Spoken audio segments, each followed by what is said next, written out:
the longest arch bridge in the world, and a spectacular suspension bridge, each designed to conquer breathtaking distances and withstand typhoons and earthquakes. They're part of the greatest bridge building boom ever in the planet's fastest growing nation, China. What does it take to build the world's impossible bridges?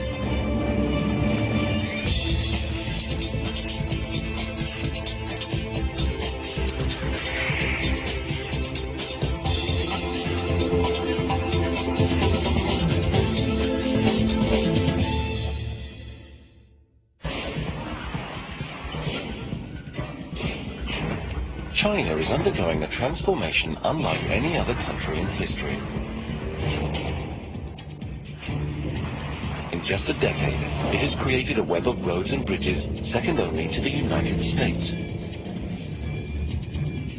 But unlike the US, China has two of the world's longest rivers, rivers that divide the country and disrupt travel by land.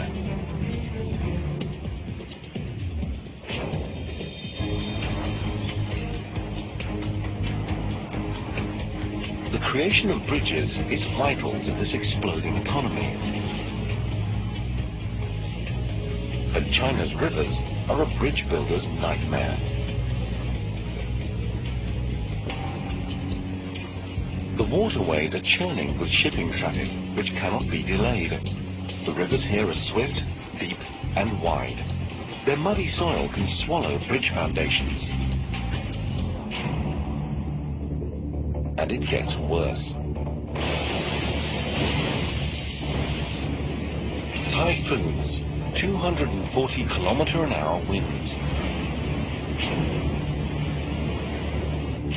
Earthquakes can also strike at any time, registering 7.0 on the Richter scale.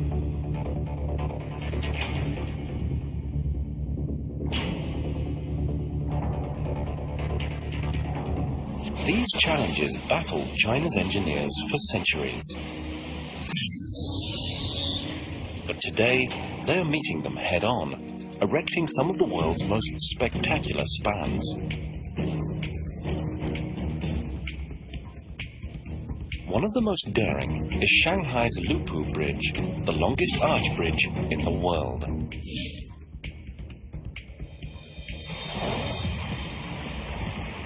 "34 million kilograms of steel soaring over the busy Huangpu River.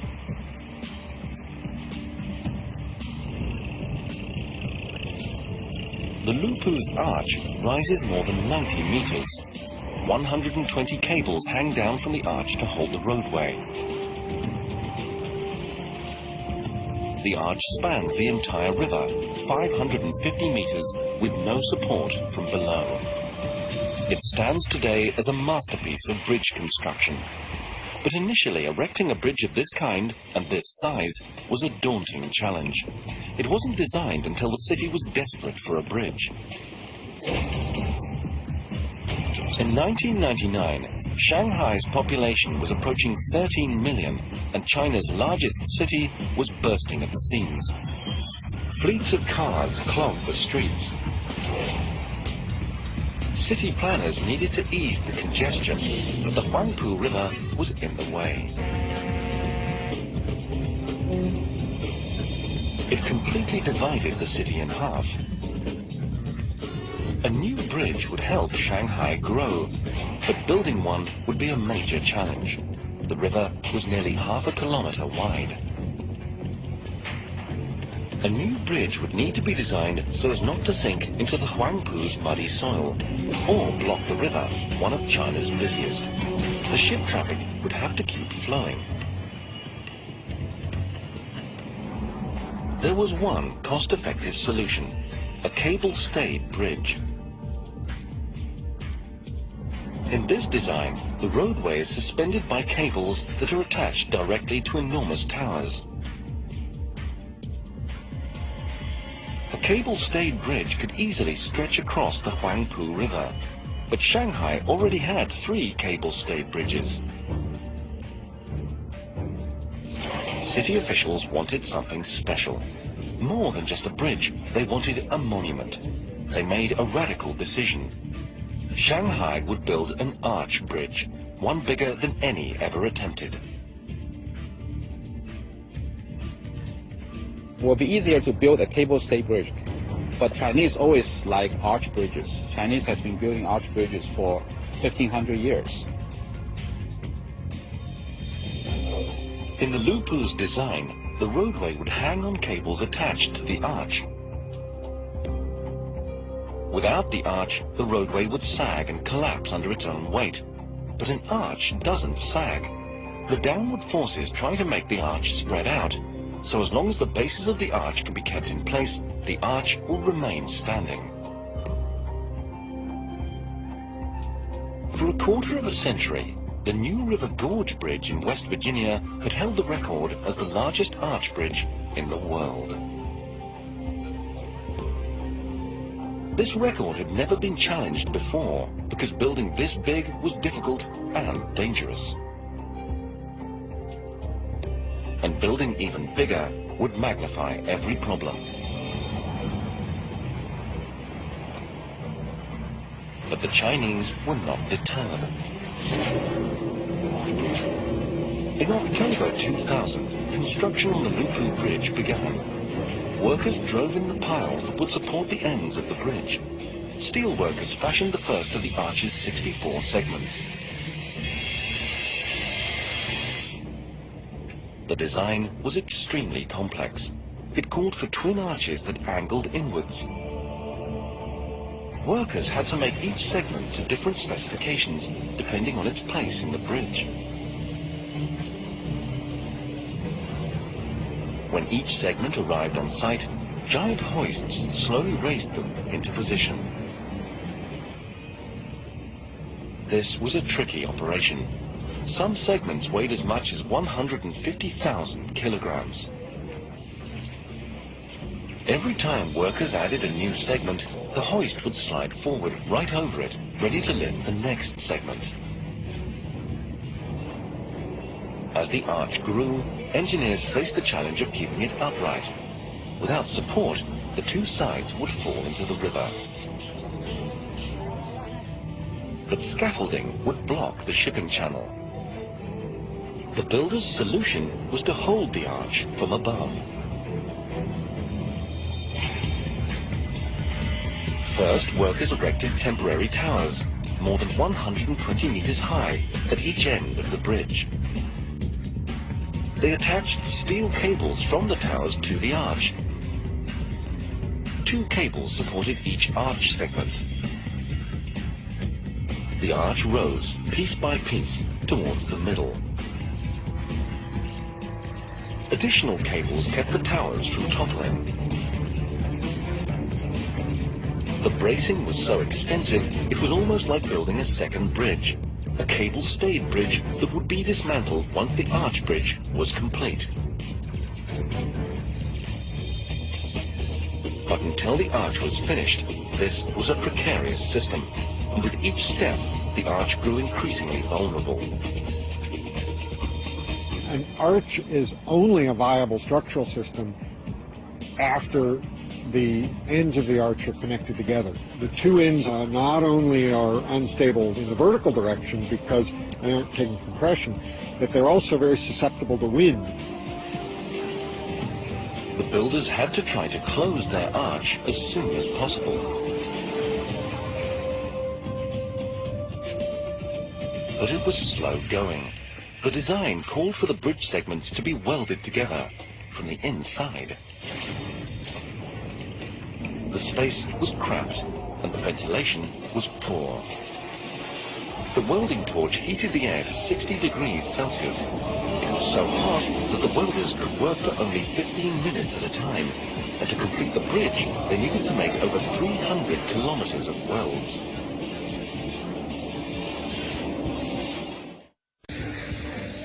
Outside, surveyors made sure that the arch stayed on track.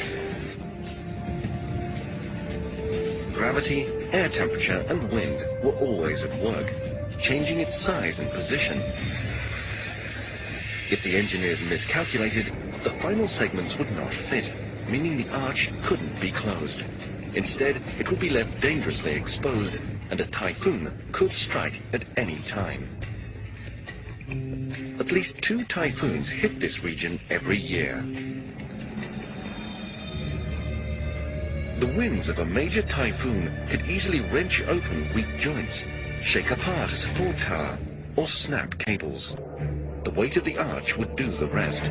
The entire bridge could plunge into the river. Before building began, the Lupu's designers tested a model of their bridge against the forces of a 7.0 earthquake and 270 km/h typhoon winds. The tests predicted that the arch could survive nature's worst, even when incomplete. But the builders wouldn't sleep soundly until they had closed the arch. The budget, the schedule, and the safety of the entire project were riding on the outcome. And the bigger the arch, the more that can go wrong. Anytime you build a bridge out of segments that are put up one after the other, there's a chance that when you get to the middle, the last piece isn't a perfect fit. After going well for months, construction now appeared to slow. One Shanghai paper reported a delay due to technical difficulties. They have a little trouble at the end when they trying to fit the last piece there. So it was stopped for a while. The Lupu's senior designer denied there was a problem. But still the bridge sat, unfinished and fragile, and a destructive typhoon was approaching.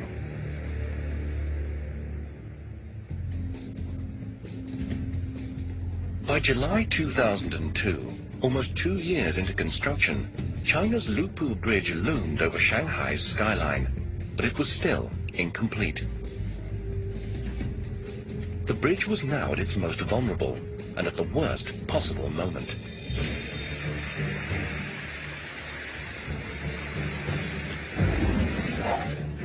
Typhoon Ramasun was brewing in the Pacific, just 130 kilometers away from the city. For 24 hours, the storm pelted China's coast. The high winds knocked down trees, demolished homes, and pummeled the unfinished Lupu Bridge.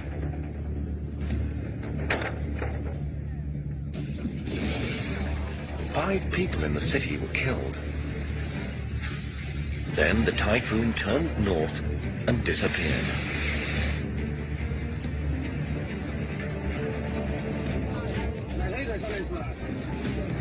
This time, the Lupu's supports held. The bridge was unscathed. But the builders knew they might not be so lucky next time. They needed to close their arch before another typhoon hit. Engineers finally had the arch's last section ready for installation. The final piece began the journey to the top. The builders couldn't be certain it would fit perfectly, even after they had slid it into place.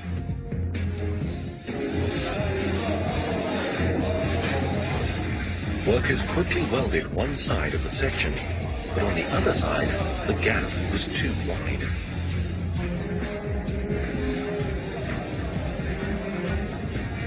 They needed to wait until the outside temperature rose. This would cause the steel arch to expand and the gap to close. At exactly 20 degrees Celsius, the gap did close. This last joint was sealed with permanent bolts.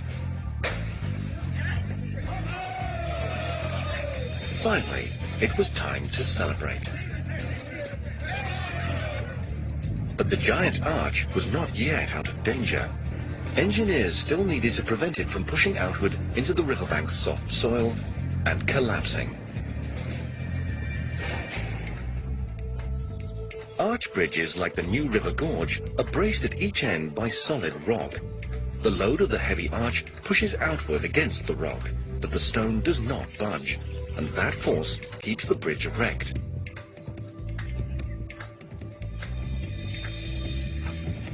But the soil of the Huangpu River was too soft to resist the Lupu's weight.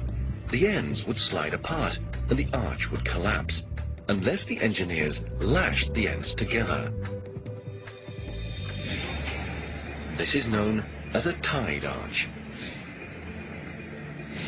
The builders stretched 16 cables between the arch bases. 8 cables would remain visible after the bridge was finished. The other 8 would be hidden inside the road spans. Together they would act like the string on an archer's bow. Without their constant force, the arch would flatten.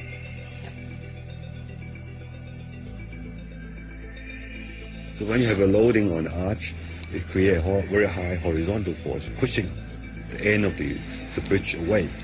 So you put a cable to tie them together, so that this horizontal force is acting against each other in the cable.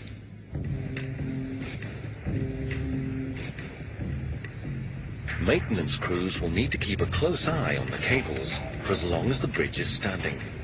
They will regularly test the tension to make sure it stays at about 22,000 tons.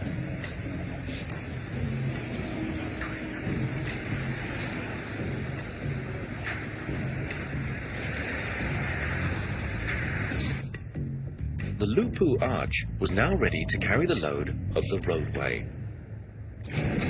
Workers began to raise the 15 road deck sections. This was another heavy job. Some sections weighed 450,000 kilograms. For this step, the Huangpu River was not an obstacle, it was an asset. It allowed the enormous road spans to be floated to the construction site on boats. This was far easier than bringing them overland. On the 28th of June 2003, the Lupu Bridge opened, 2.5 years after construction started. The contractors had met their deadlines, despite the delays. Shanghai now had a showpiece, as well as a vital new traffic route. And China had its first record-setting span, the longest arch bridge ever built.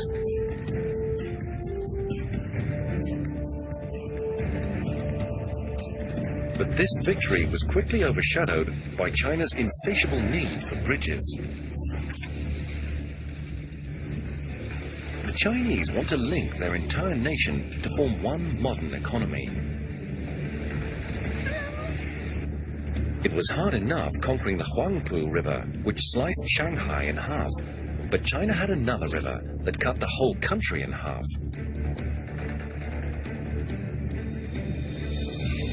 The Yangtze is China's longest river and the third longest in the world. It once divided China geographically and economically, a 6,300-kilometer obstacle to China's growth. 3 hours west of Shanghai, the Chinese began to bridge this divide with one of their greatest megaspans yet.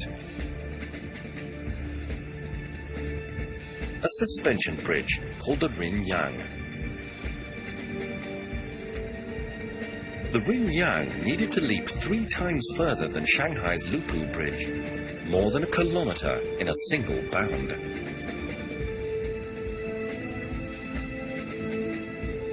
It would be the longest bridge the Chinese had ever built, and the third longest suspension bridge in the world.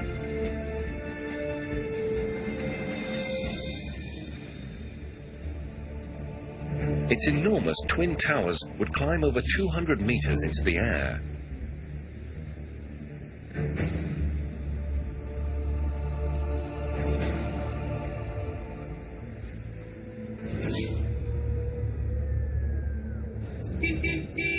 For residents on the Yangtze's north side, the bridge would mean faster and safer travel to Shanghai, and a chance to share in China's new wealth.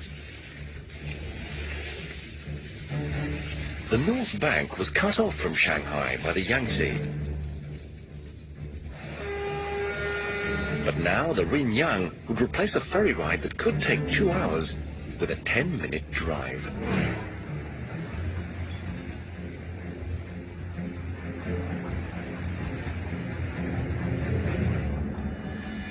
In 1998, designers began to address the idea of bridging the Yangtze between the ancient cities of Yungzhou and Jinjiang. But immediately they encountered a problem. Building a bridge directly between the two cities was impossible because the cities themselves extended right to the riverbanks. There was no extra room in which to add a bridge. Designers were therefore forced to build the bridge to the west, but here the gulf between shores more than doubled. Building the bridge here would demand 3 megastructures: a 400-meter bridge to the north, an elevated highway across the small island, and a massive bridge to the south. The Yangtze was a difficult place to build one bridge, let alone 2. The current was swift and the soil was unstable, and every summer the Yangtze flooded, often with disastrous results.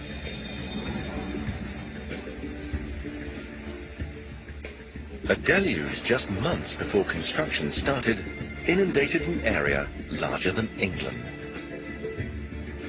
If there was a severe flood during construction of the Rinyang, it could cripple the project.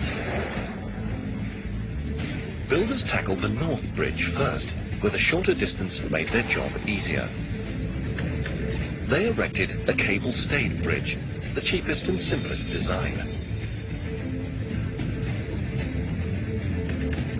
The roadway was supported by cables attached directly to 2 towers.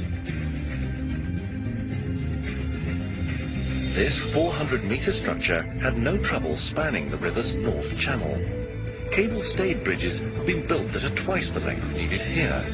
It was a huge construction project, but not record-breaking. The state-of-the-art design looked stunning, both day and night.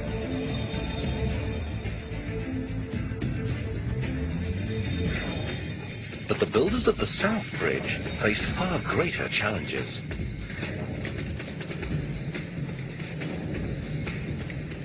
The distance they had to build across was almost 4 times as far, too far for a cable-stayed bridge to reach without putting several towers in the river. And engineers couldn't put any bridge towers in the Yangtze. The South Channel was the main shipping route around the island. There was a constant crush of boats.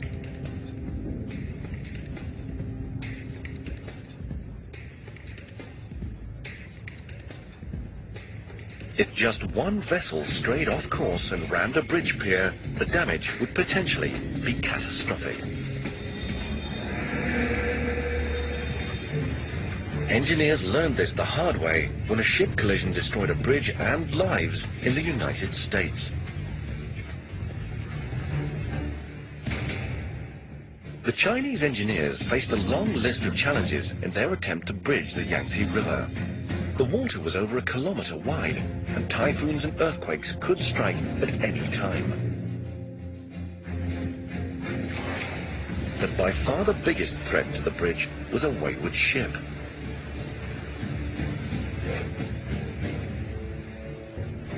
In Florida in 1980, the 20,000-ton Summit Venture destroyed the Sunshine Skyway Bridge. The ship was navigating Florida's Tampa Bay in bad weather. It lost radar, veered off course, and slammed into a bridge support. The central span collapsed.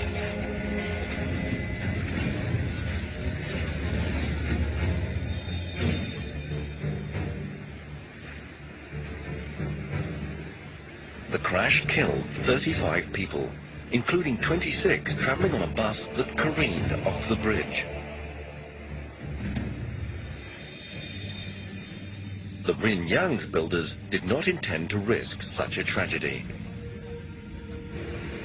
They would base as much of their bridge on land as they could, and only one design could leap the huge distance and keep the towers near shore: a suspension bridge.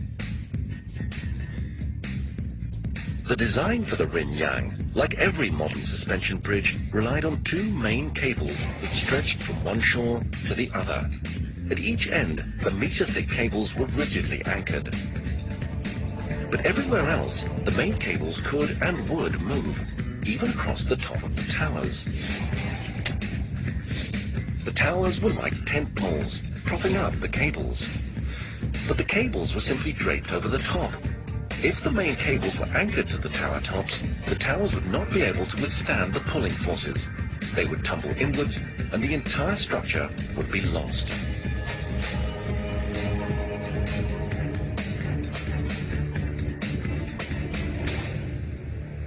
Hanging down from the main cables were 360 suspender cables.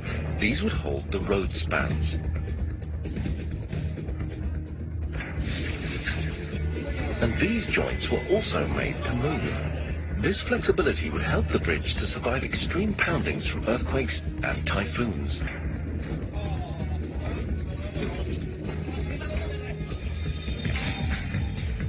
If the Binyang could be built as designed, it would be the third longest suspension bridge in the world. It would have towers that soared 70 stories and a span that would stretch almost 1.5 kilometers. Only one tower would sit in the Yangtze River.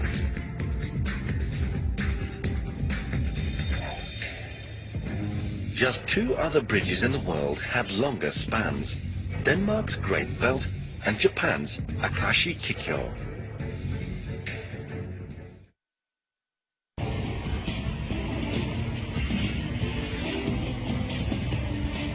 Construction of the Binyang Bridge began in February 2001.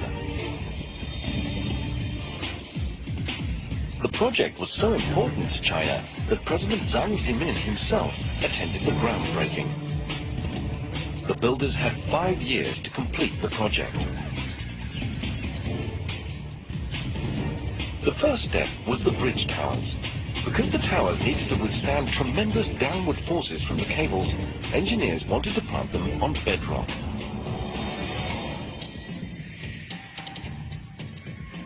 But the Yangtze mud was incredibly thick. To reach solid footing, the builders needed to sink 32 piles at each tower site.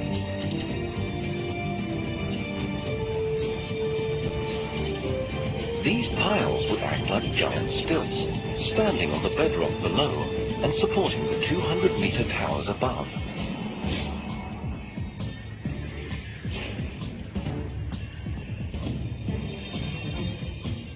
This was a critical step to ensure that the towers remained upright.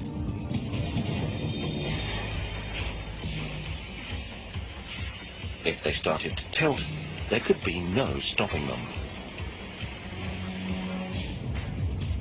Before builders could finish the bridge, they needed to solve another critical problem.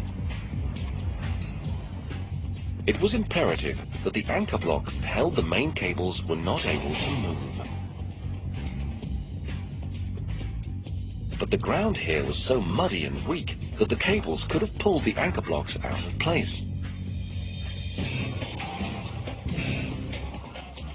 Overcoming this weak link would be the most difficult and dangerous job of the entire project. China's Binyang Bridge would be the third longest suspension bridge in the world. Loads on its main cables would be enormous. The cables would tug at their anchor blocks with the force of 68 million kilograms. Designers needed to prevent the anchor blocks from moving, or the bridge could collapse. To do this, builders would have to extend the anchor blocks at least 30 meters underground. They would be the largest anchor blocks the Chinese had ever built.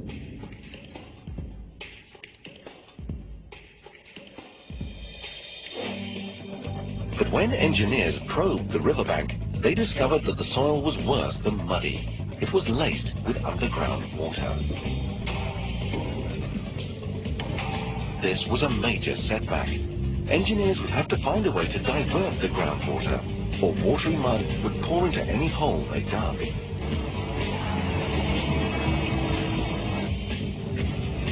And it could enter so fast that it would trap the men working inside.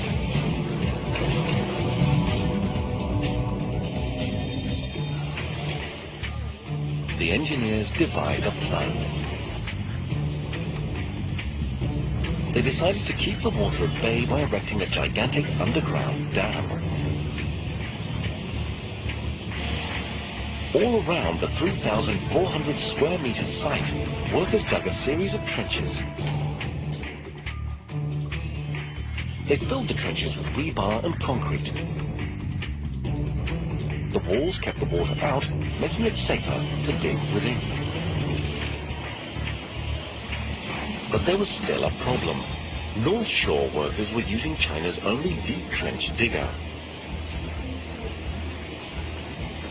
So on the South Shore, the contractors were forced to take a riskier approach. They decided to control the deep underground water by freezing the ground.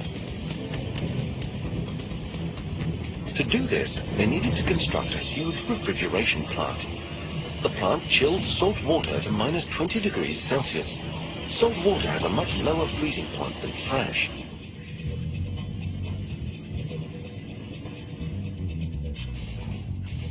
Pipes circulated the water more than 30 meters down, all around the site.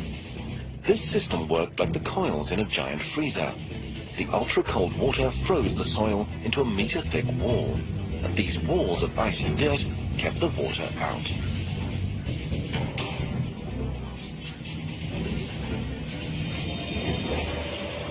With groundwater no longer circulating inside the two sites, the soil became safer to dig. The excavation went on 24 hours a day, as the crews tried to finish before the summer floods threatened to fill their excavation site with water.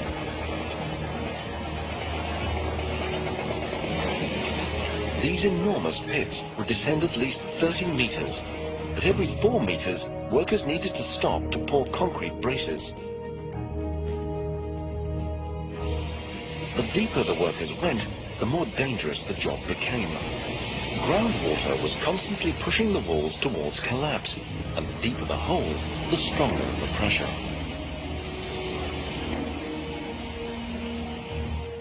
The deeper you dig, the more freezing you have to do.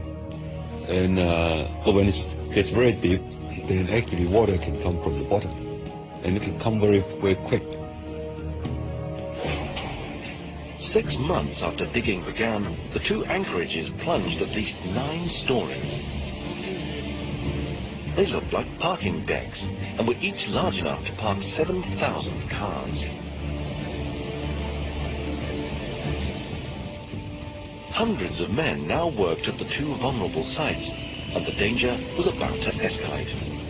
Monsoon season and its flooding were just weeks away.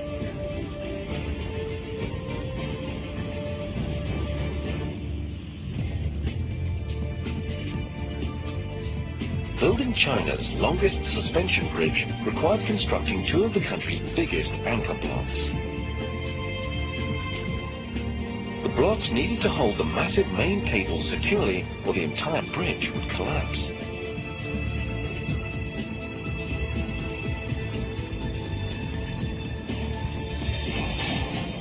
So far, workers had excavated 280,000 cubic meters of dirt. But engineers now decided it was too risky to continue.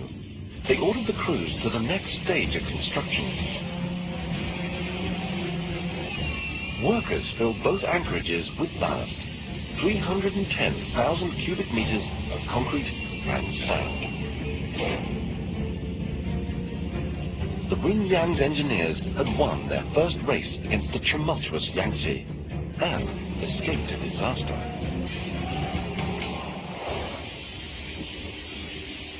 "11 months later, the region saw the worst rains in 5 years. But by the time the flood did hit, workers had moved on to building the above-ground part of the anchor blocks, where the cables would attach.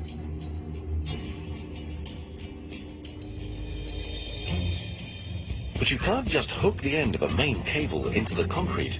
It would pull right out.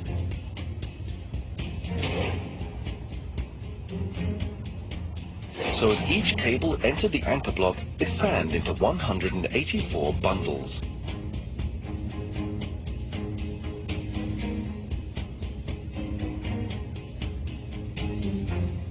The cable spread from 1 meter to 9 meters wide. This distributed the pulling force across 83 square meters. Each cable bundle was separately anchored in concrete.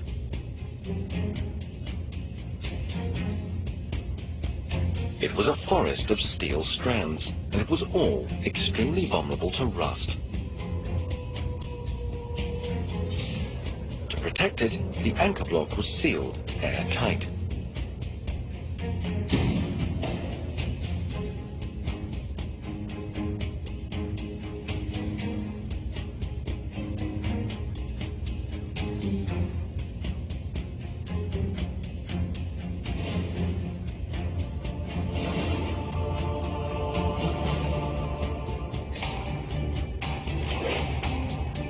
The atmosphere was constantly dehumidified, so rust couldn't form. From the anchor blocks, the cables climbed to the top of the bridge towers and across the river.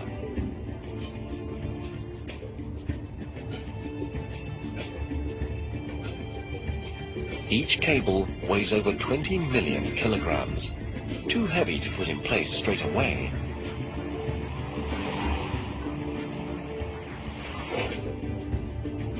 The builders would have to string them one strand at a time. First, they took a guide cable across the river by boat. To do this, they needed to block all ship traffic.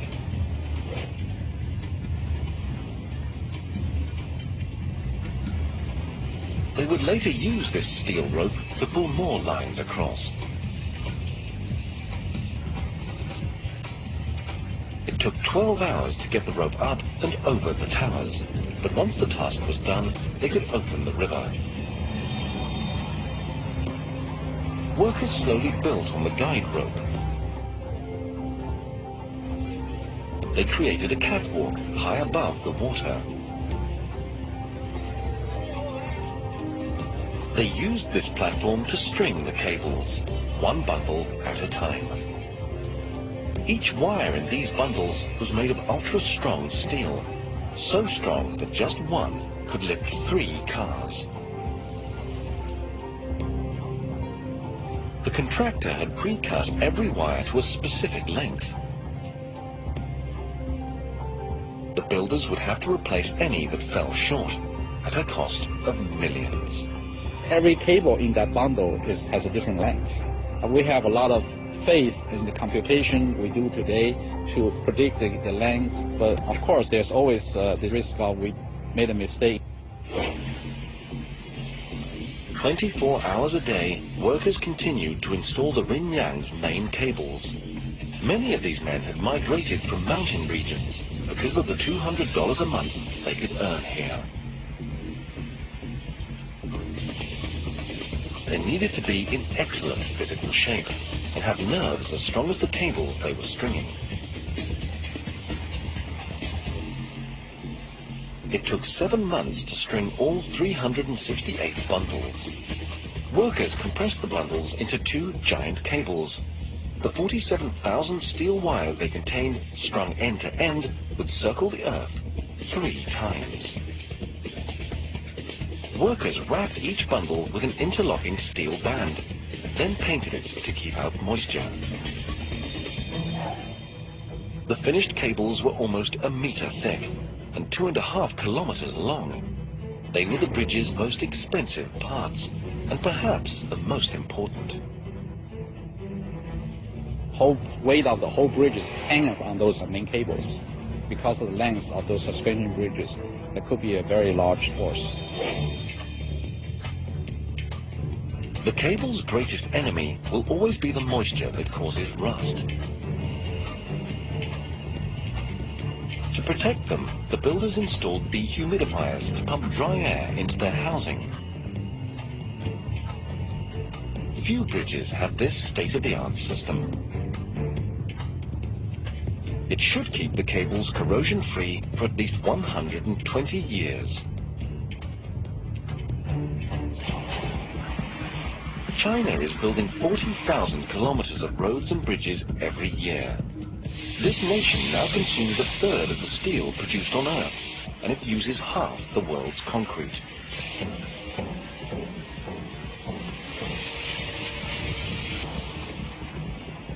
This building boom may be the biggest in history. Almost 3 years after construction began on the Rinyang, workers were ready to attack the final stage, raising the road deck. The design of these steel boxes was critical. It could determine if the Rinyang would survive for decades or quickly fall apart.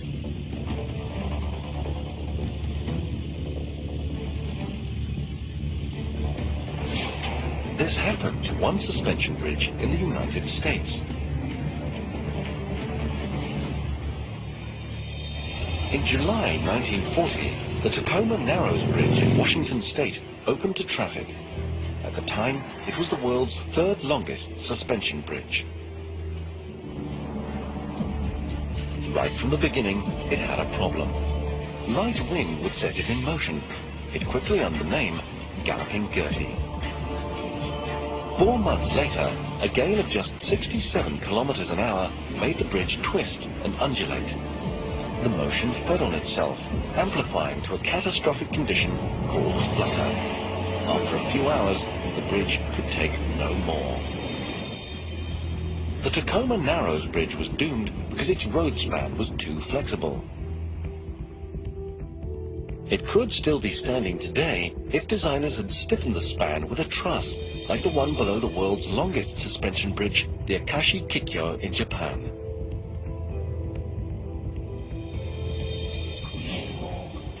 China's Rinyang Bridge was nearly twice as long as the Tacoma Narrows. But engineers here had also opted for a deck design without stiffening trusses. Would flutter destroy the Rinyang? The Rinyang was designed to be China's longest suspension bridge, with a span nearly 1.5 kilometers long, all of it exposed to high winds and even typhoons. But the builders were counting on a highly aerodynamic design to keep it steady. The steel boxes that made up the bridge span were just 3 meters high. They had slanted edges, like aeroplane wings, to allow wind to flow around them rather than push them into motion. In a giant wind tunnel, the builders blasted the design with typhoon force gales. The deck heaved, but there was no catastrophic flutter. Still, the Rinyang was entering a critical phase. Monsoon season was only 5 months away, and a suspension bridge with the deck incomplete was at its most vulnerable. You've got a bunch of girder segments that are almost dangling from the cable, and if the wind starts to blow too hard, then they'll start banging around and potentially damaging each other. The Rinyang's builders now faced yet another race to the finish.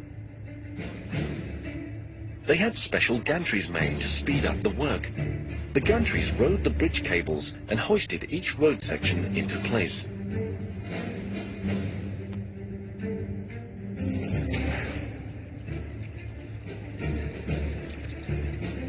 "90 days after lifting the first slab, the Rinyang's road crew locked the last one into position. The 1,490-meter span, the third longest in the world, was complete. Almost immediately, the tough job of maintaining it began. Like the bridge cables, the span's 25,000 tons of steel can corrode.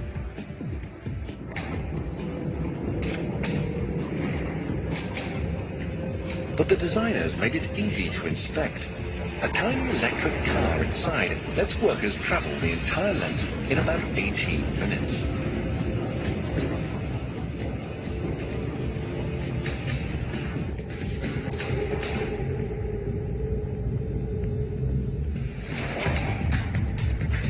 In the shadow of the bridge is a high-tech control center. Sensors capture every move it makes, and the Rinyang is in constant motion.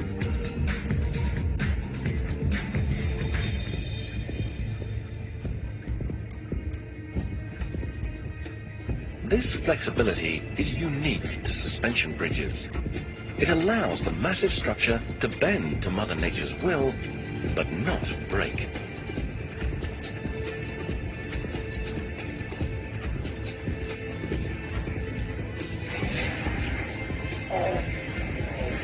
On the 30th of April 2005, China's longest suspension bridge opened to traffic, several months ahead of schedule. It had taken 4.5 years to build at a cost of $700 million US. The region now had an economic lifeline between north and south, and China entered the record books once again. But it's not stopping with the world's third longest suspension bridge, or even the world's longest arch bridge.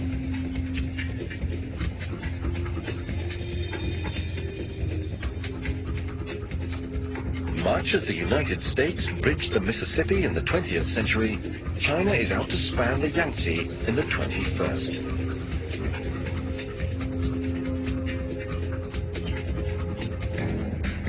Over the next 2 decades, the Chinese intend to build another 50 bridges over this river alone.